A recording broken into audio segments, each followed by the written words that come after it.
Welcome to this episode of Intellectual Conservatism. Today I'm here with Joe Schmid of The Majesty of Reason. Not only is that the name of his YouTube channel and podcast, it's also the name of a book that he's written. And so that's been kind of his claim to fame. But Joe has also been on my channel, I think twice, right? One time to talk to Christopher Tomaszewski, the other time to talk to Gavin Kerr. And this time, Joe and I are just talking one-on-one about theoretical virtues and the Protestant-Catholic debate. And so because Joe is agnostic, he doesn't have a dog or a cat in this race. And so, I think you prefer a dog in the race, right? Because you have a dog, right? So I prefer cat, but, we can agree to disagree, right? Show some good religious tolerance at the start. But Joe, can you talk about just some of the things you've been working on recently, what's been going on with your channel? And obviously you published, tons of how many papers have you published? Right now it's 6. So, and Nice. fingers crossed for more under review. So, Yep. That's awesome. I'm trying to get my third one up and ready. Yes. And then soon Yeah. I'll have more to come. Hopefully a book on the papacy by the time this is all over, but we'll see about that. So yeah, Joe, talk about your work and talk about your YouTube channel and other places where we can find things you've written. Yeah. So, thank you for having me. I'm really excited for this. I would definitely say dog in the fight because I love my baby dog. Yeah. So, but your cat definitely has a claim to fame as well. So yeah, I do both popular and scholarly level work in philosophy. On the popular level, you already said that The Majesty of Reason. On there, I have like philosophers on to have discussions, and I also make lecture videos of my own. And then on the, well, I also have my blog, Majesty of Reason, which is actually at my new website, which is josephschmid.com. So happy about that. And yeah, and then the book, Majesty of Reason, A Short Guide to Critical Thinking in Philosophy. And then, yeah, on the scholarly level, I do research in philosophy of religion, metaphysics, philosophy of time.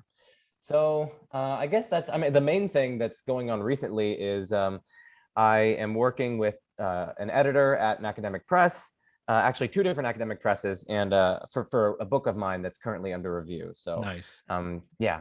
Can you talk about the topic at all or any Yeah, details? I can. I mean, fingers crossed it gets accepted at one of the presses is a major one, another one is a more minor press. Mm-hmm. So I'm really fingers crossed it gets accepted at the major press. But yeah, the title is Existential Inertia and Classical Theistic Proofs. Okay. Yeah, so it's basically the first book-length systematic treatment of existential inertia and how it relates to different classical theistic arguments. So and I also go into other aspects of philosophy of religion, like Anderson and Welty, their argument for God from logic and other sorts of things. And so it's just really fun. It's super awesome. I'm so excited. But yeah, anyone, people get excited about these sorts of things, but it takes like many, many months. So don't get your hopes up. Like it'll be a long, long time. So don't ask for any timeline or anything. So right. And remind me again, you're a junior, right? In college? Yeah, this is my 3rd year. I'm going to be graduating this year because I had a lot of credits from high school. Okay. So, Dang. Okay. And then So I'm basically a gap senior. year. Yeah. And then a gap year. Really good. And then grad school. Yeah. Wow, Joe, just flexing left and right, man. Yeah, and by the way, Joe has a great sense of humor and he's been a really good friend. And so, even when I disagree with Joe or he critiques me or critiques something one of my guests has said, he's always been very gracious, very wonderful to disagree with. And so thank you, Joe, for making the internet a really nice place to be in. And I extend that to you as well. So there are few people on the internet where it's actually fun and fun to disagree with, that sort of thing. So yeah, it's a rarity, but it enlivens things. It makes it good. So yeah, well, just to get right into the topic then, about theoretical virtues, some people might be wondering, what are you talking about when you're mentioning theoretical virtues? But at least for my audience, they might be more familiar with it. And so the second question would be, what's the purpose of theoretical virtues? Why are we using this semantic now? What's wrong with just saying, A leads to B leads to C, therefore A leads to C, just nice, deductive, strict logic. Why are we talking about theoretical virtues, Joe? Yeah, so there are a lot of different reasons to talk about theoretical virtues. I mean, one of them, the ultimate purpose really is, of course, to try to get the truth, right? So we're comparing rival theories or hypotheses by how well they exhibit certain theoretical virtues. And we accept theories or hypotheses that outcompete their rivals in terms of these theoretical virtues. And so the goal really is, of course, to try to find the best theory or the best hypothesis available, the one that has the best kind of concoction, as it were, best exhibition of the theoretical virtues. And that's the one that's going to be most likely to be true. And so just to give the audience a sense of some of the major theoretical virtues. Sometimes they're called explanatory virtues or virtues of a hypothesis and so on. But just to give the audience a sense before I talk about why we're not just, kind of throwing deductive arguments at one another. Here are a few theoretical virtues that are important, that are taken into account in both science and philosophy, and as you've recently brought to my mind, textual analysis and textual interpretation and so on. So one of them is, of course, simplicity. So there are a bunch of different aspects of simplicity. You could talk about what we might call ontological simplicity, which is how many entities a hypothesis or theory posits, as well as how many fundamental entities it posits, as well as how many fundamental kinds of entities it posits. In general, the lesser the better, because you're not sticking your neck out as far. You're making less claims about the world, and so you have less of a chance to go wrong, as it were. So that's a kind of ontological side of it. And there's also, perhaps you could say, a more, Graham Oppy says, ideological side of it, or theoretical side, but I don't even know what to call it. It's basically the number of fundamental postulates or axioms, as well as the number of primitive or undefined terms that your hypothesis or theory has to use. Anyway, we're not going to go down into super depth into that. I just want to give the audience a sense of there are a bunch of different aspects of simplicity. So that's simplicity. We also have explanatory breadth and depth, right? Like, how much of the data does a hypothesis or a theory explain? And how well does it explain each of the things that it does? Does it really give you a kind of illuminating answer as to why the things are occurring, the phenomena? So that's those are the two big ones. But you also have some other ones that are important sprinkled in there, like the little salt bay. So we got unification, that's an important one. So a theory is better if it can kind of like unify a diversity of seemingly disparate phenomena under kind of one paradigm, under a more unifying and illuminating account. You also have coherence with our other knowledge and other theories. So you don't want your philosophical theory, for instance, to disagree with some of our best and well-established science. So that's coherence. And then finally, fruitfulness. So it makes good predictions, and we see those predictions confirmed in the world, and so on. And oftentimes it can even make novel predictions about things that we wouldn't have otherwise expected and that we later come to discover. So anyway, those are some of the important theoretical virtues. And then finally, with respect to that deductive thing, I guess there are two reasons why we can focus, and we should focus, on theoretical virtues, perhaps in addition to certain deductive arguments, is that firstly, oftentimes domains or areas of debate aren't really susceptible to easy deductive knockdown demonstrations. So like when you're doing textual interpretation, for instance, it's going to be hard because we're working with humans, we're working with our own fallible faculties, and we're working with these texts. We might only have fragments and so on. It's going to be difficult to concoct this sort of deductive argument that favors one theory decisively over another. Instead, you have to look at, okay, we have these rival theories. The evidence by itself, the data by itself, doesn't strictly entail either one of them. And because of that, we have to look at which one of these theories at least better explains the data. Which one of them is simpler? Which one of them better explains the data? Which one of them coheres with our other knowledge, and so on? So a lot of times the data just underdetermines which of the hypotheses or theories we want to accept. And so in that case, you're not going to be able to just get a deductive argument just from the data itself. You're going to have to bring in these sorts of theoretical virtues. So that's one reason. And then another reason, well, this might take us way too far. I'll just give a very, very, very brief summary. It's just like, as Graham Oppy points out, once you accept a theory, which is a set of claims that are closed under logical entailment, so basically everything you accept plus everything that's entailed by what you accept, once you accept a theory, that automatically tells you which arguments are going to be valid and which arguments are going to be sound, right, and which arguments are going to be unsound. So once you accept a theory, the arguments, they just kind of fall out there. Like, you're just going to either reject a premise that someone gives you if it's not in your theory, or like you can just construct any argument that's in line with your current theory, but you're not going to expect that to persuade someone who just rejects one of the premises because they antecedently accept a different theory that just according to their theory that they accept, that comes out false. And so in that case, because theory, Oppy argues, is prior to arguments, the theory determines which arguments you think are sound and not. You actually just have to start with the theories. You have to compare the theories, and you have to look at them at the theoretical level with virtues. Now that's a little, we don't have to get into that. Sure, yeah. Because that's way too much into that, like argument theory and so on. But anyway, I know that's a lot, but I hope it helps our audience because there's a lot of goodies packed in there. Yeah, I mean, there's so much that I could just unpack in that myself, especially with respect to the conversation on, Catholicism and Protestantism. And we're dealing with like this common data, which is not only the Bible, but also the early history of the church, and even claims that we make about what comes later in the history of the church, what best explains, for instance, certain ideas like dogmas and doctrines doctrines developing throughout Christian history, right? Like, oh, well, if that's really in the Bible, then why did it take that long for that thing to be recognized at this council of Nicaea, and so on and so forth? No, I have there we gone go. blank. Joe has been casted into the darkness. Dark side. Join the dark side. Oh yes, I made noise and then it turned on. Nice, Everyone, nice. Okay, I guess I'll tell the audience. I'm currently on the 3rd floor of my dorm room, right? College life. And we have noise-sensitive lights. So if it doesn't hear me making enough noise, they'll shut off every like 15 minutes. So yeah. So every time like it just goes black, Joe has to scream at the camera and just go wild, Even though I already do that. No, you're good. So yeah, I mean, so just to kind of make a segue into that conversation then about scripture interpretation, especially Protestant and Catholic worldviews. I mean, do you think that there's an analogy there that can be made, or do you feel like I'm comparing apples and oranges?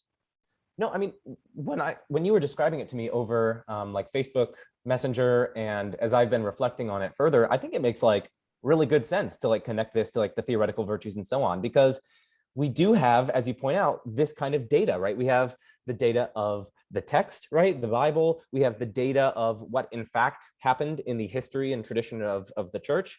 We have certain development of doctrine and so on. And we have certain roles that different people play within the church, some of them assuming more higher roles than others and so on. So like, that's the data. And then it's going to be hard to pinpoint some kind of strict logical contradiction in, let's say, the best Protestants' views versus the best Catholics' views.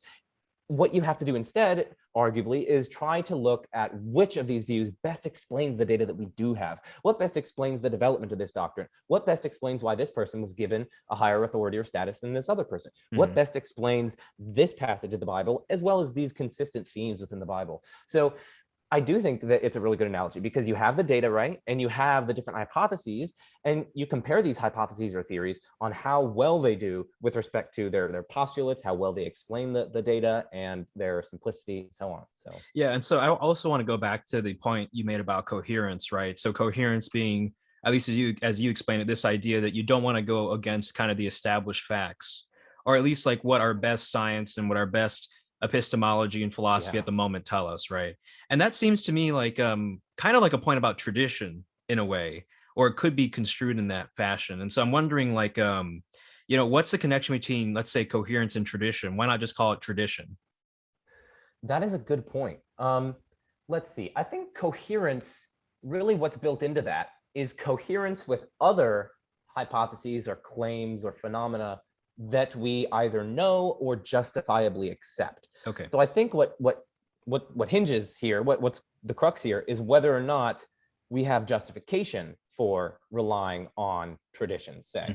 And so, yeah, I think that's really what's going to hinge on it. So the mere fact of something's being in the tradition, absent some other, considerations, doesn't seem by itself to provide some kind of justification for that claim, unless you add some kind of further hypothesis or further claims to justify that. Right. And I'm sure that you can add those, right? You can talk about Christ giving authority to Peter, other sorts of things that I've heard you talk about. So but it would be the fallacy of tradition to just say, hey, it's in the tradition, so you have to accept it. It's not exactly univocal to the coherence point, because the coherence point is saying that in the background, so to speak, we already have kind of things that are reasonably established. Yes. Right. Yes. Whereas with a tradition, maybe the things that are in the tradition are reasonably established, maybe they're not.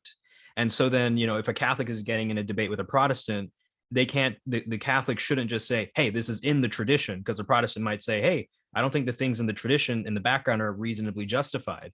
And so then the debate has to move in that direction, rather than where the Catholic the naive Catholic would like it to be. Yeah, exactly. No, that's a perfect. Yeah, that's a perfect summary. So that's exactly how it fits in with coherence. So like the mere fact of tradition won't be enough, unless you can give independent reasons as to why that should be justifiably accepted and so on. And like as I pointed out, there are going to be such at least attempted justifications there. So Yeah, and so let me just kind of give you an example. So I think like we got a nice introduction to theoretical virtues. To me, it seems pretty straightforward, but let me kind of show it on a practical level with respect to my own conversion to Catholicism, right? So, when I was in the process of converting to Catholicism, one of the things that I was really worried about was that I would just engage in confirmation bias with the Bible, right? So I'd only look for the verses that seemed to make sense in my view, or I would only look at interpret verses in such a way that I'd be like, oh, no, it strictly entails this Protestant interpretation, and I wouldn't look at what the other side had to say, right? But that's what I was worried about. I don't want to engage in confirmation bias. I want to see what the other side can say. But also, I started realizing I need to put kind of constraints on myself, right? I need to make sure that I'm not kind of going in already with the conclusion in mind. I need to be careful. And so, would it be fair to say that theoretical virtues are kind of constraint that you put on yourself when you're investigating, looking at the data? Yeah, I like that. It's almost like, well, yeah, it's almost like glasses that you put on, like these analytical glasses where, I mean, it's hard for all these debiasing strategies, Sure. humans have succumbed to all these different sorts of biases. But when you are correctly applying the theoretical virtues, you're not going to let your biases get in the way, and you're going to try to look at the data itself and just the features of the hypothesis and the features of the theory and how well that matches up with the data, how well it predicts it, how well it explains it, Right. its explanatory breadth and depth, as well as its simplicity. And so that does seem to be a kind of a constraint on, just because I want something to be true, or just because I have all these different biases, or I antecedently accept something, if that doesn't match up with what the theoretical virtue analysis shows that I should accept, well, then I'm gonna have to shift my view. So it does seem to be a kind of constraint there, and I like that. I like that analogy, either like glasses or something like that. Yeah, and so I've noticed that sometimes, like when, at least given where I've grown up in the United States, right? Some Protestants, when they enter the conversation, they already assume like, hey, every church down the street is a Baptist church. Every Christian I've grown up with has been a Baptist or evangelical or something like that. They're not Catholics, right? And Catholics are kind of this weird minor group or whatever. I've noticed that sometimes people begin with this idea that my position is normal, my position is the default, right? And I'm interested in, especially in just areas of metaphysics, but other areas of thought. How do you try your best to not begin with this idea that, oh, my position is the default? So even if my reasons fail, they're the default nonetheless. Or if my arguments fail, right? It doesn't matter what you say, we go to the default. Yeah, that's a good question. It's difficult because it's probably a case-by-case basis, honestly. Like there are so many different factors involved, like depending on which debate it is. Like Sure. I do think that some things are justifiably taken as default, right? So like that consciousness exists, or that there's an external world, or that I exist, things like that. And we can distinguish that from things that we don't think should just be taken as a kind of default. So I don't think someone should just like wake up and be like, what? Epistemic externalism is the default. It's like, why? Well, just because either I already held it, or because, whatever. So we need some kind of principle that kind of guides us as to what we should at least accept as the default, absent further considerations. And so, at least for me, I lean towards some kind of principle of phenomenal conservatism. So basically that says, I mean, there are different versions of it, but Sure. it says roughly that, hey, if something seems plausible to you, if you have an intuition in favor of it, if it strikes you as plausible, well, then you're justified in accepting it, absent some sufficiently outweighing defeating considerations. So it gives a kind of presumption to what seems to be the case. There seems to be a computer in front of me. I seem to exist. My consciousness seems to exist. There seems to be an external world out here. And so, given this principle of phenomenal conservatism, I can be justifiably accepting that unless and until I'm given sufficiently strong countervailing considerations otherwise. Now, it can become tricky to distinguish how something seems to you versus like, oh, well, I was already inculcated with this belief in the first place. And so it's like you have to distinguish between accepting something versus having the intuition that that thing is true, like it's seeming to be true. Like, after all, we do accept things that seem to be false. Like this table right here, this is mostly empty space, but it doesn't seem like that. It really doesn't. It does not seem like that.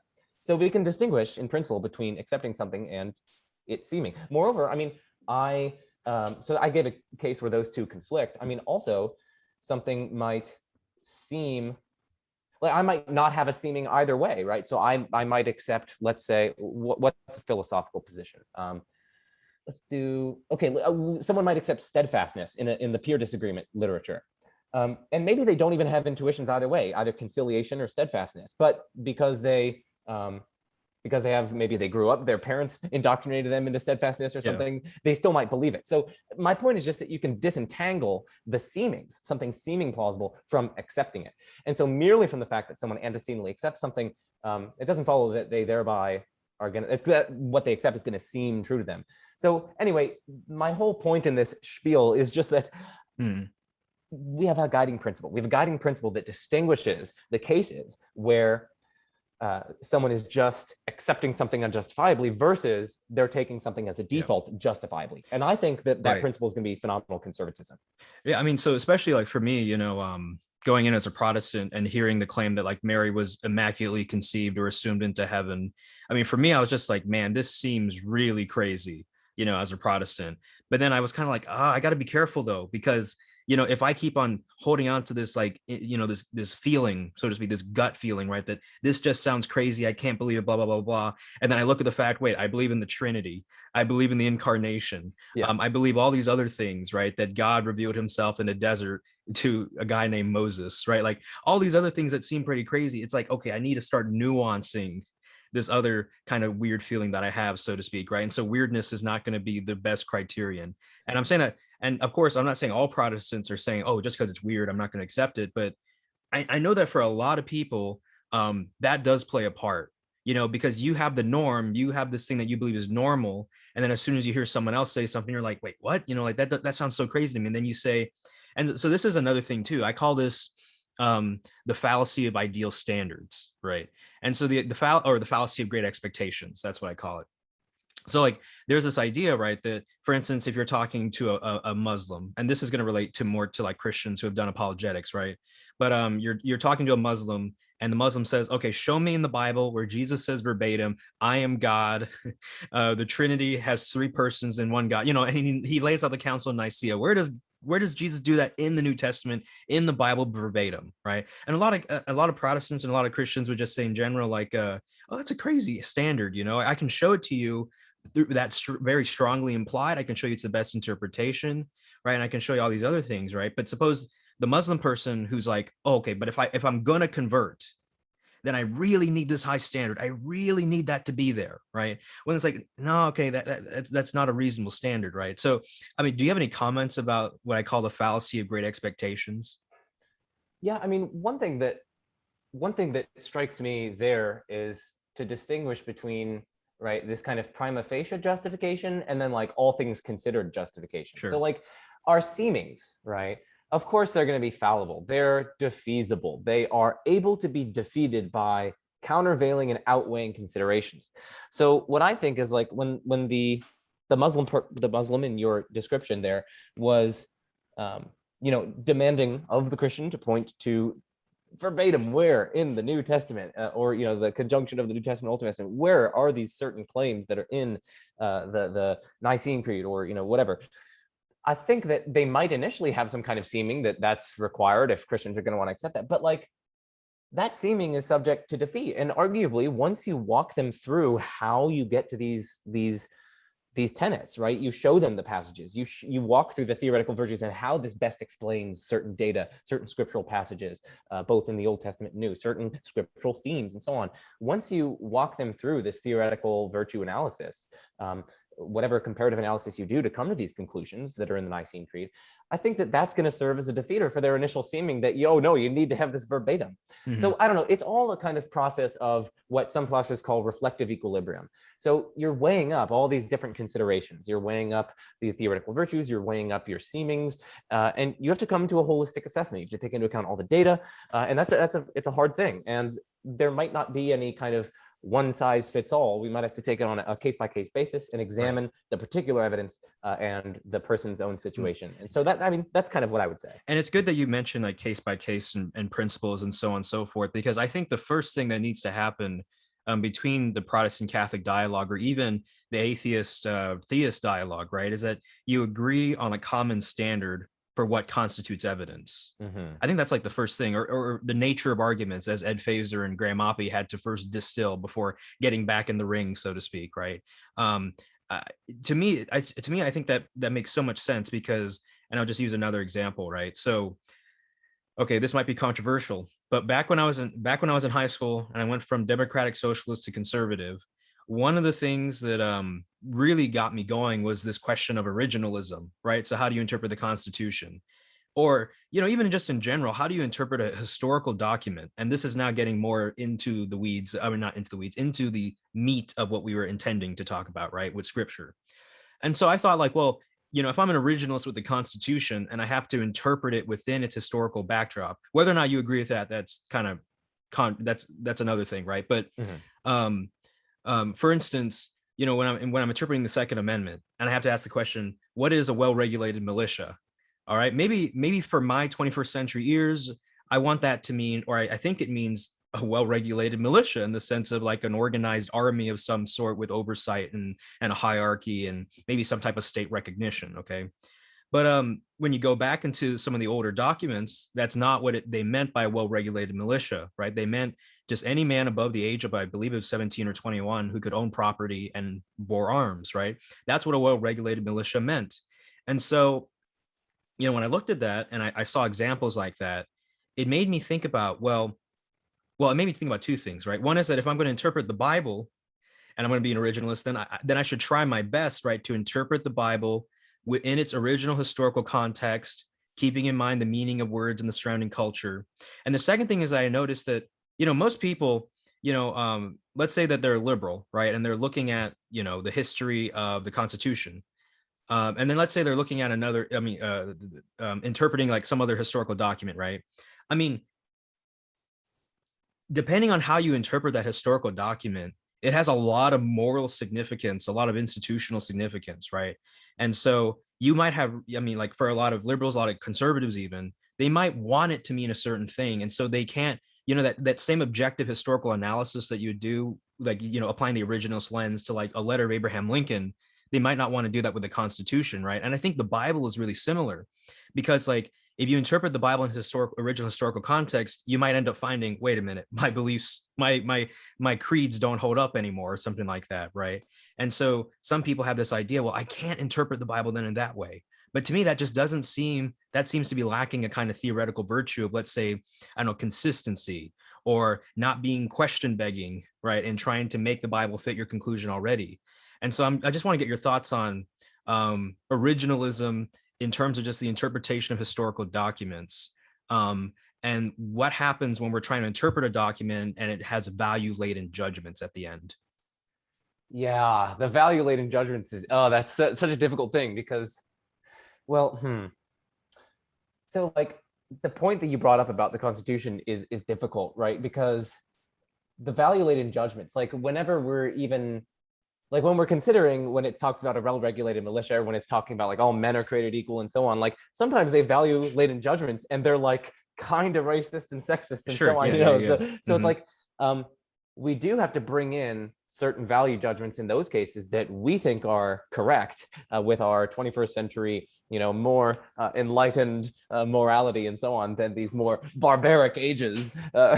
I'm kidding, everyone, but just a little bit of a, contemporary. You're only halfway joking, right? Because I mean, like when they said all men are created equal, they didn't really mean all men. Yeah, I know. Right? Yeah, they had slaves. So like we're sort of joking. I'm joking about contemporary chauvinism. I'm not joking about condemning their racism and their sexism and so on. Just make that clear. Yeah, because you have those internet people who are like, we'll take anything out of context. So, but anyway, yeah. So like I would say with respect to the value judgments, those seem to be evaluable not by solely looking at their like original intent and so on. Instead, we can use like our best moral theory and our best intuitions and so on. And so it seems as though we wouldn't want to go with the kind of, well, we wouldn't want to stick with what they said back then if we think that it's false, something like that. But as for like just in interpreting the text, I definitely think that at least elements of originalism need to be in there, right? So if the New Testament author says, after it's translated into English, faith, right? Well, do we really, like, maybe faith as we use it kind of colloquially around here doesn't really mean what the author was trying to convey. So then we have to go back into the original Koine Greek. We have to look at how was that kind of used at the time? How was the author probably trying to use it given their audience? Like certain New Testament writers were writing to a particular audience, like some of them were writing to the Gentiles, other ones were just writing to a Jewish audience. So I'd say, yeah, we definitely have to go and look at the environment, the circumstances of the original writer, the meanings of the words, their usage back then, because at least, well, I see all too often we use our kind of contemporary lens and we read things through translations after translations, using our own colloquial understanding of terms and so on. So I would say that there has to be some element of originalism, and then I guess debates are going to come in as to the extent of that. And yeah, I don't want to pick take a stance on the extent of it, but now I have to go make noise. No, you're good. Yeah, but I mean, like, we don't have to get into the conversation on like originalism with the Constitution. That was just an analogy, right? Yeah. But I think the key difference between that analogy and the reality of biblical interpretation for Christians is that for the most part, Christians agree that the Bible is a standard of proof or disproof for a theory, some way, somehow. Whereas for the Constitution, right, I think mainly the originalists would say it's a proof or disproof for the validity of some liberal hypothesis or any like liberal or any interpretation, really, right? One's more fixed, whereas at least in the Christian interpretation, it's more fixed, right? Where it's like the Bible is the proof or disproof for a theory. If it holds up to that data, if the theory holds up to the data of Scripture, then it goes through or not. And so what I'm saying here is that part of when you get into the contact between the data and the theory, one thing that you're going to need to assess that contact to see how well they go together is going to be originalism, as we agreed. I mean, as you agreed that there's got to be an originalism to some extent, right? Like if Paul meant when he used pistis for faith, if he meant intellectual assent versus like a total allegiance of someone, that's going to play really a relevant part in whether or not someone's theory of justification and faith is correct, right? Yeah, I certainly think that that's right. And I do want to, this might reveal that I have some like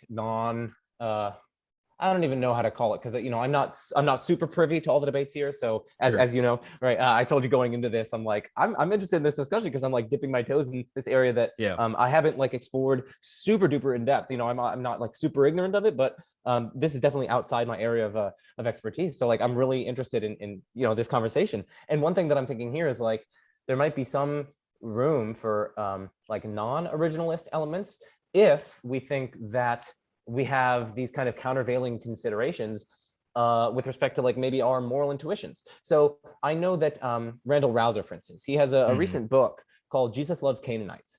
And what he goes through is, or what he points out is that, at least as he argues, there are certain passages in the Old Testament that we can actually read.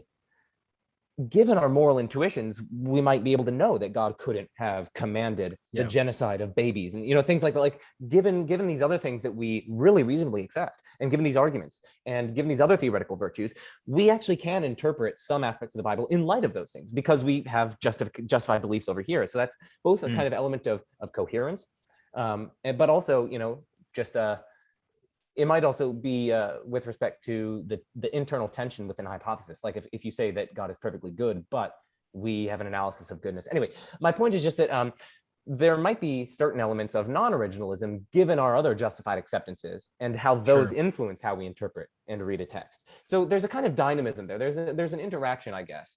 And it's really, like I said, a holistic assessment. Like you just have to take into account our best textual interpretation practices. We have to take into account the original meanings of the terms, but we also have to take into account maybe our moral intuitions, just our holistic assessment, like what we know from archaeology and science and other sorts of things.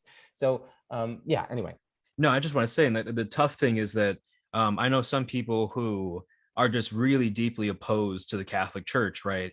Or who have this moral intuition or even a moral bedrock that, hierarchical institutions are not, like, that's not the best way to conceive of faith. Faith is supposed to be this egalitarian kind of really personal experience of you and God and you and community, right? And, so already then it seems as if some people have this deep intuition wherever they're coming from, right, in all these different directions, that somewhere, somehow, something like the doctrine of apostolic succession or the church as a really visible institution with historic succession, where only you can point out objectively only one person has the valid institution, to them that kind of just doesn't jive with their own moral, presuppositions going into the conversation, right? And so I think that in those contexts it's really difficult to really, to really go get an argument going, because it seems to me that even if the Bible did say, let's say, just nice and clearly for everybody, you have to have a bishop who can trace his ordination back to the apostles, and this is how they intended it to be till the end of time, right? That person might say, I'm not going to be an originalist there, right? But I mean, doesn't that kind of strike you as odd? I mean, for me, I feel like if I have to do that with a text too much, or like, if I have to do that with a sacred text too much, it's like, man, that kind of starts making me think maybe it's wrong, like. Yeah. Yeah, that goes to the whole, I think this is just pointing out that this is all a reflective equilibrium process, at least for me. Yeah. So like at some point, right, some theories reach the point that you have to either add so many ad hoc or auxiliary assumptions, or you just modify it so much that at some point you should just switch theories or something like that. So like, the Ptolemaic astronomy versus Copernican. So Ptolemaic astronomy is geocentric. It says that the different planets in the sun orbit around the Earth and so on. Now, one of the difficulties afflicting Ptolemaic astronomy was the retrograde motion of the planets, right? So when we turn our faces to the sky, we turn our eyes to the sky, the planets like move, but sometimes they go back. Like, it's crazy. You trace it and then they like go backwards and you're like, what? So anyway, that's what we mean by retrograde motion. Like you'd expect them to go around, wouldn't you? Like, but no, they have this retrograde motion. And so what the Ptolemaic astronomy people had to posit to get around that was these epicycles. So they had to say that originally they said that no, the planets just go around like this, but like once you see the retrograde motion of the planets, I don't know all the precise historical details here, but like this is the story, this is the received wisdom of what happened. So they had to posit these epicycles, which are like little orbits within a larger orbit. So think of it like, so here's Earth, and you have these little like orbits within. So this thing is orbiting here, but they're also little orbits within it. So like, and because there's a little orbit, like, yeah, you'll see it moving this way, but you'll also see it moving that way. So anyway, at some point you're like, this is insanely complex, and they had to like postulate, they had to tweak things here and there, like they're just tweaking things to fit the data at some point. And so my point is just that at some point, yes, I think you're right that you have to add so many either auxiliary assumptions or ad hoc postulates or implausibilities and so on that you should just give up theory. But it's all a process of reflective equilibrium. And so I think the people who have that intuition about the hierarchical structures, maybe they can ask, like, what precisely is it about hierarchy that they don't like? Sure. And does that actually apply to the Catholic Church? I mean, maybe what they don't like is the potential for abuse, or the potential for distortion, or the potential for oppression, right? A lot of these more egalitarian-minded folks don't like authority because it's either like undemocratic or something along the lines of it enables oppression of people. But, if that's what's undergirding the intuition there, well, you might be able to argue that the church is relevantly different than that, because maybe it's divinely guided, and so on. And if it's divinely guided, well, then what it pronounces is not going to be oppressive. It's not going to be degrading people. It's not going to be an affront to human dignity, and so on. So you can unpack the intuition further. You can point out relevant dissimilarities between church authority and hierarchy and other sorts of hierarchies.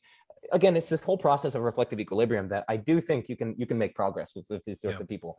So yeah. And so I want to bring up another example. So this isn't a clean kind of univocal jump, but for instance, take the principle of explosion, right? So if you have a contradiction, then anything follows after that, right? If you have a contradiction. Now, I've thought about this in terms of, for instance, let's say you're interpreting a historical text, and for instance, we know that the New Testament was written in the 1st century.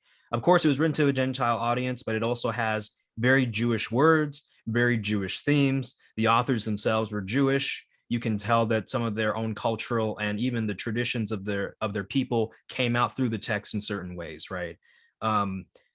So seeing all that in mind, someone might say, but why do I have to interpret, let's say, the Jewish terms to bind and to loose, binding and loosing in their original Jewish context, right? And so they'll bring up certain examples, right, about the things that change from the old covenant to the new covenant, right? Obviously, the Gentiles are included in the new. The Gentiles don't really have a place in the old, or it's a more complicated process to get them in. But so the point that I'm making is I'm worried that once so two things, right? On one hand, there's the immediate context of the passage. So for instance, if the passage said Jesus wept, right, I don't need to be a first century Palestinian Jewish scholar to know, or a scholar in first century Palestinian Judaism to know what Jesus wept meant, right? You can read that from the immediate context. But if Jesus says something like, whatever you bind on earth shall have been bound in heaven, whatever you loose on earth shall have been loosed in heaven, it seems harder to make that immediate context judgment. And so I have to go to then the second, which is, let's say, the more cultural or originalist kind of interpretive move. And so when I do that, I see that, okay, well, it means to, well, at least this is what my research has said. You don't have to agree with me or disagree with me here, but it includes the power to issue halakha, which is the interpretation of scripture, disciplining the community, issuing anathemas, excommunicating heretics. All that is built into just that simple phrase, right? My worry is that you get a principle of explosion if you start saying, but why should I interpret the text in its Jewish context, when that is the context of the writers, that is the context of what's going on? And so at that point, if you say, I don't want to do the Jewish context, right, then you can make the context whatever you want now. And so I feel like originalism is in itself a kind of virtuous constraint when interpreting a historical document. Yeah, I can see that. Part of the difficulty here is that I probably need to research a lot of this further to have firm opinions on that. But the way that you described it there strikes me as plausible. So like, listen, given that distinction between the facial reading the text, like if it says Jesus wept, yeah, I mean, of course, we don't need like, oh, what does this wept mean way back then? I mean, of course, that might help supplement something, but it's pretty clear, like when you have those sorts of just, emotional states assigned. But like when you're a more kind of like maybe a little slightly more metaphorical use of loose and bind, and like you have to go back and look at like it's not as though he's like literally talking about like, oh, a loose faucet or something, or like you have to tighten or whatever, or bind. You have to like take a bunch of hay together, and you have to like tie a string around them. You're binding them. Like when that's the case, it does seem as though you can't just have anything goes there. You have to have some kind of at least grounding principle. And like, what is that? Well, let's go back, and because we can't see the immediate reading off the face of the text, like we did when it said Jesus wept, we have to go back and look at what they actually meant by that, what that meant at the time. What was, especially if we take these to be either eyewitness or near eyewitness or close connection with eyewitness reports, if we take that to be the case, well, then it does seem as though we're going to have to really strongly take into account what those terms meant at the time, what their context was, and so on. So the way that you described it there strikes me as really plausible. Yeah, because I view the context as a kind of like semantic anchor, right? Yeah. So like, you might have some questions, or you might have the immediate context. You can figure some things out, right? But like, you shouldn't ever go so far away from the cultural context that that what you're doing, in principle, anybody else could do to come to a totally opposite conclusion, right? But that's kind of a good, solid common ground. And so this is why I talk about a lot too. And this is something I want to ask you about clarification on, right? So Graham Oppy talks about how we begin with theories already, right? Which is true in the case of even a Protestant-Catholic disagreement. The Protestant has his or her traditions, and as a Catholic, you have your own traditions, right? At least in my investigation, when I was Protestant becoming Catholic, I wanted to try and drop all that as much as possible and just find what we agree is common evidence, what counts as common good historical methodology, right? So when I heard you explain Graham Oppy's view, it almost sounded kind of hopeless, like we couldn't do that. But am I misinterpreting what Oppy is saying there? So I left out how we get. So yeah, it was basically just me leaving out certain aspects of his view of argumentation. Sure. So like he's actually writing right now, or he's working on a research project, and it's like from like I think early 2021 to like 2023 or something. Like it's a huge project. I think a book's going to come out of it. It's very exciting, but it's on the nature and purpose and function of philosophical argumentation. So it's going to be super dope. But yeah, I was leaving out when I gave the description how we come to like the common shared data, right? So like we all have to agree on some kind of data, Oppie says, and once the data is everything that's shared across our commitments. So we both think that, let's say there's a world, like if I'm talking with a skeptic, right? A skeptic about the external world, I can't just take as data that there's an external world, of course. So what we take as data depends on what's shared between the theories. Like if we're comparing my theory versus the skeptic's theory that there isn't actually an external world, it would be absurd to treat as data that there's an external world. So what's data is really what's shared among the theories. It's what they both agree about the world. And usually, because people are sensible, theories share much more in common usually than they actually than it seems on the appearance, because we're always talking about the areas of disagreement, but like the areas of agreement, it's like, hey, there's a world around us, there are people, like hey, there's a tree, like 1 + 1 = 2, and other sorts of things. So yeah, Oppie's view definitely allows for this shared data. And once you have that shared data between the theories, like that there's a universe that such and such constants of the original universe, that such and such is the case with minds and their relationship with brains. Like once you have those, then you look at how well the theories do on that those shared commitments, that data. And so it sounds like that's actually what you were just describing, right? You have what's shared between the Catholics and Protestants. Oh, well, the Bible is inspired word of God, and like the Bible says this, and this is the original context. Like a lot of those are going to be like shared, because like we have historical methods of determining like what was going on in the early church and so on. So like a lot of that is shared. And then once you get that shared data on the table, you look at which theory yes, Joe, you're talking my language here. Like that's exactly what I was trying to when I was on Cameron Bertuzzi's Capturing Christianity show, and I was talking about what got me to kind of convert to Catholicism from a Protestant background. Like it was laying all the ducks on the table and then seeing which view really made the best sense of the data. Right. Yeah. Okay. 1 second. I'm gonna go get my charger. I'll be here. I'm just gonna turn off my camera because I'm getting a charger. I'm gonna pause the recording. Oh, okay. All right. Well, we are back with Joe Schmid again. We are right now in Joe Schmid's dorm room. Am I correct? Yes. Yes. I had to get my charger. Every dorm room just has like the typical basic layout. So like, I don't know, I can just tell that's a dorm room just from looking at it. Yeah.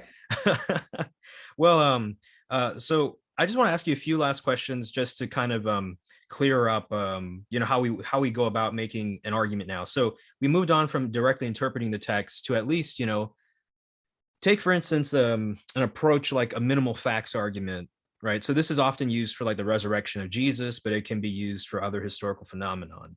So some people have said that the minimal facts argument just is a bad argument.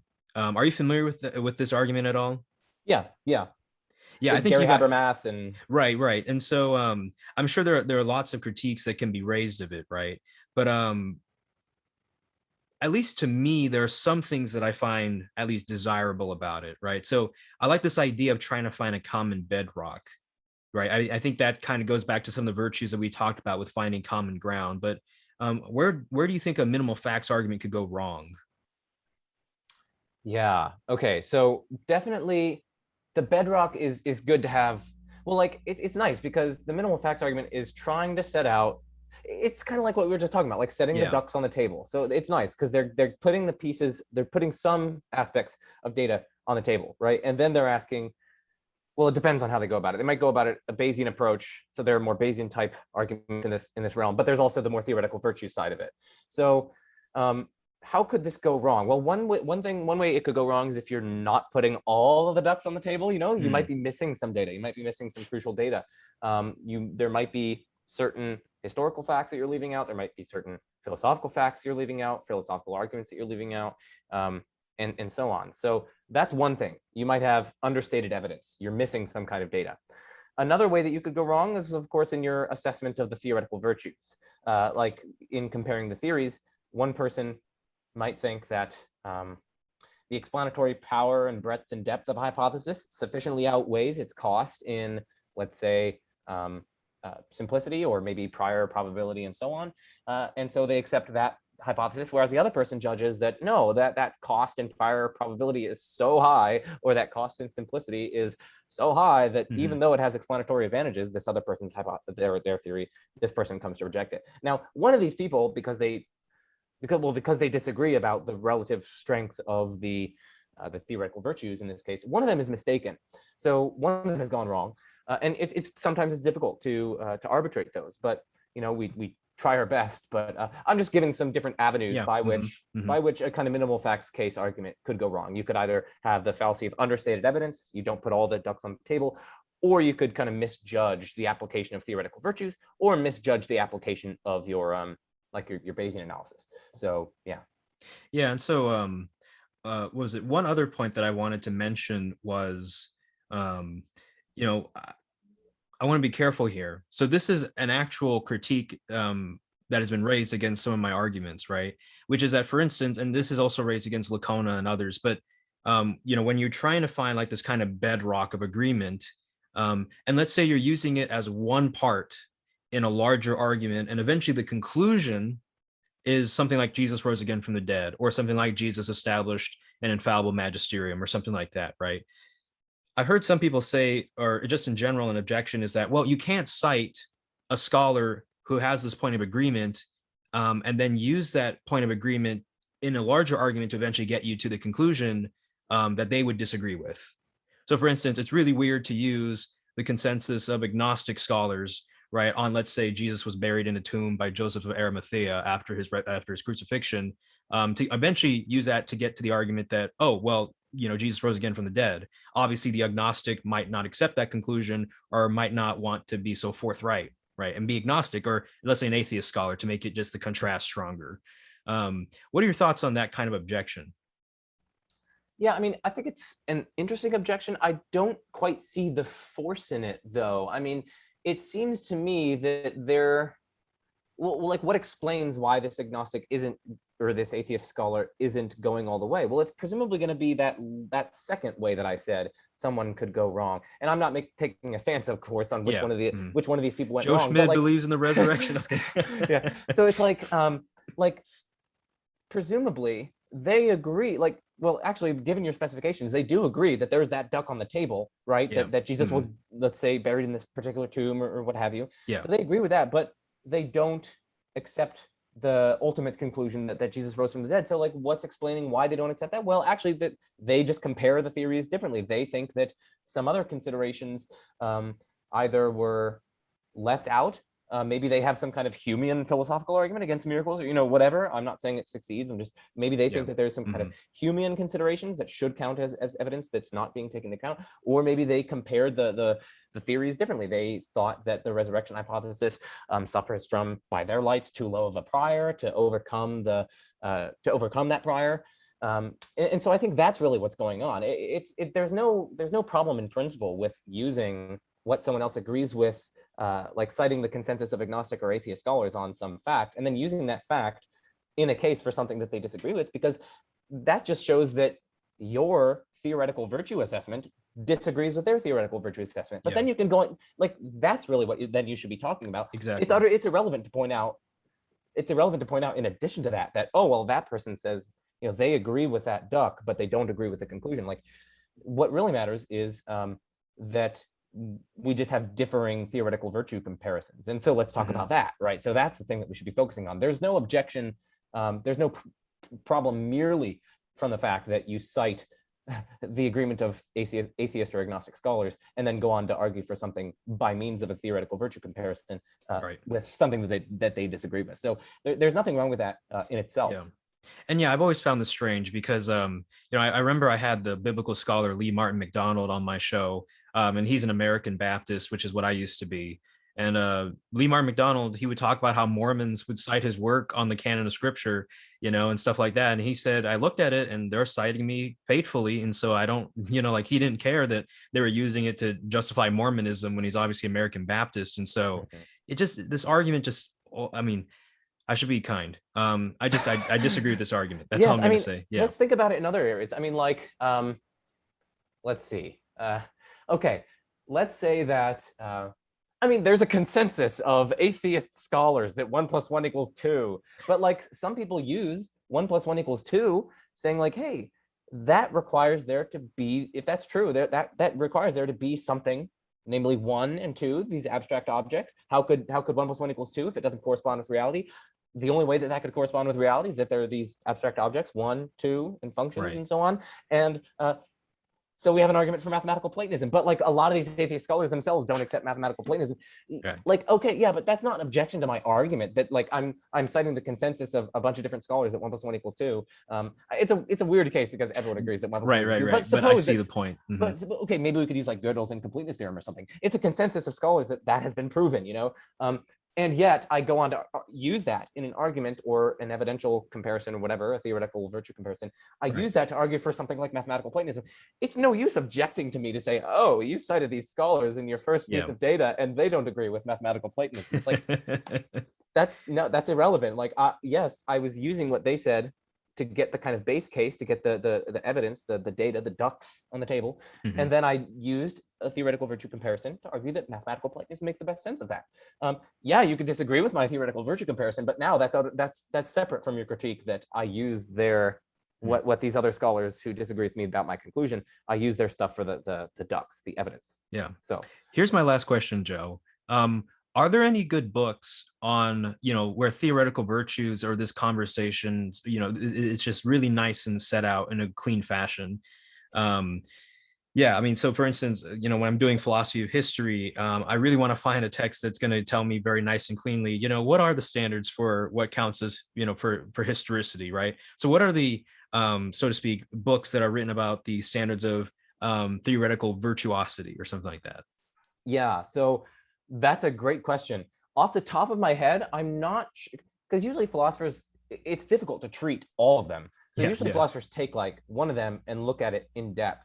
So I only know off the top of my head some of them that take like one of them and look at it in depth. I don't know of any that give like a complete, kind of survey of all of them and how to weigh them and so on. In part, well, because there's a lot of disagreement about that itself. Mhm. But one book that's really good on simplicity that people can check out is what's called Occam's Razors, a user's manual by Elliot Sober.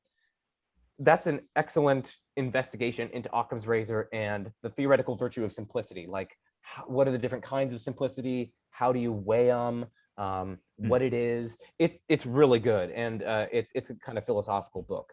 I think that's either with Rutledge or Cambridge University Press. Let me. Sorry, I have it up. Oh yeah, Cambridge University Press. Okay.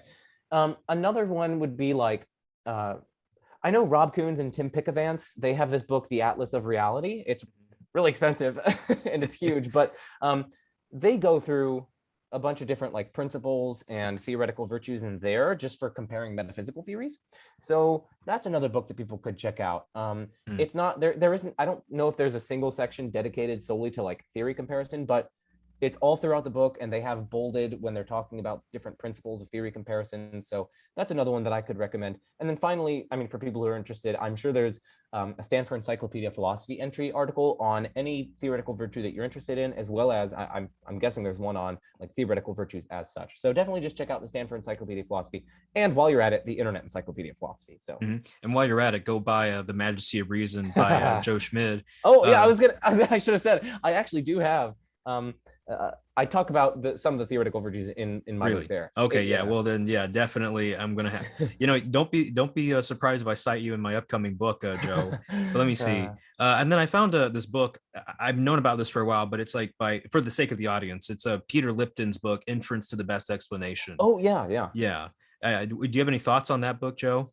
Is it good or is it garbage? I only know certain portions of it, so I can't comment too much on it. But I expressed familiarity with it. So okay, cool. Yeah. Well, Joe, thank you so much for this conversation tonight. Thank you for taking the time out of your really busy schedule.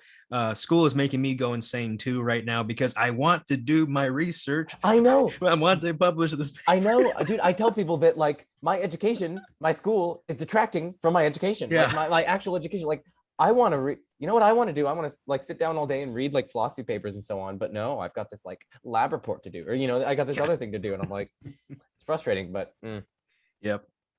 Well, Joe, thank you so much for coming on to my show, and I wish you a good night. Yeah, thank you for having me.